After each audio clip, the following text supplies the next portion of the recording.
بھگوڑے نیرو مودی کی ضمانت عرضی پر آج برطانیہ کی ہائی کورٹ میں سنوائی ہونا ہے۔ اس سے پہلے برطانیہ کی ایک کورٹ نے نیرو مودی کی عدالتی تحویل کی مدت کو 27 جون تک کے لیے بڑھا دیا تھا۔ واضح رہے کہ نیرو مودی PNB بدعنوانی اور منی لانڈرنگ کیس کا ملزم ہے۔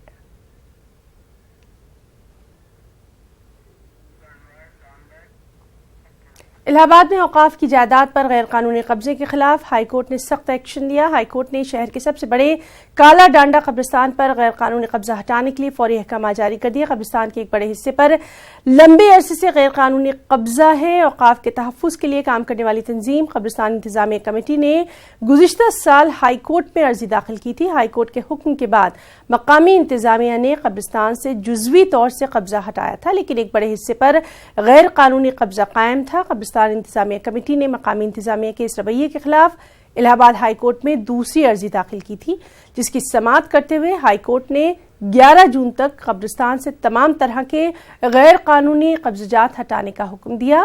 قبرستان کمیٹی کے صدر جاوید محمد کا کہنا ہے کہ شہر میں اوقاف سے غیر قانونی قبضہ ختم کرانے کے لیے قانونی لڑائی جاری رکھی جائے گی۔ بعد میں اور بھی کئی قبرستان، کئی عبادتگاہیں ایسی وقف بورڈ کی ہیں جس پر لوگوں نے قبضہ کر رکھا ہے۔ اس کے لیے بھی ہم لوگ کوشش کر رہے ہیں، عمل پیرا ہیں کہ اس کو بھی خالی کروائیں، اس کو سرکشت کروائیں، تاکہ جو منصوبہ بند لوگ، بے ایمان لوگ لوٹ کر رہے ہیں وقف بورڈ کی پراپرٹیز کا، وہ رک سکے۔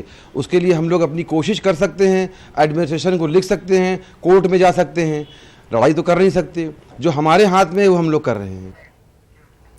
کچھ بین الاقوامی خبریں بھی۔ ایرانی صدر حسن روحانی کا کہنا ہے کہ یورپی یونین کو چاہیے کہ وہ امریکہ کی ایران کے خلاف معاشی دہشت گردی کی مزاحمت کرے۔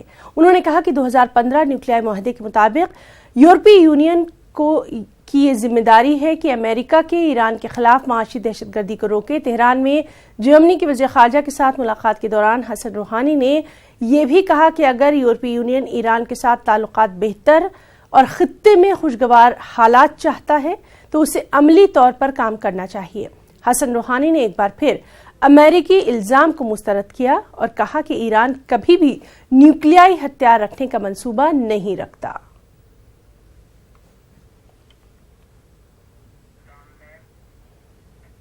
مالی کے ایک گاؤں میں نامعلوم بندوق برداروں نے حملہ کیا۔ حملے میں 95 افراد ہلاک ہوئے جبکہ 19 افراد لاپتہ بتائے گئے ہیں۔ اطلاعات کے مطابق مالی کے موبتی علاقے سوبانیکو گاؤں میں نامعلوم بندوق برداروں نے یہ حملہ کیا۔ حملہ نے علاقے میں جانوروں کو ہلاک کیا، کئی عمارتوں کو آگ لگا دی۔ علاقے سے بچنے والے عینی شاہد کا کہنا ہے کہ علاقے میں کم از کم 50 حملہ آوروں نے پورے علاقے کو برباد کر دیا۔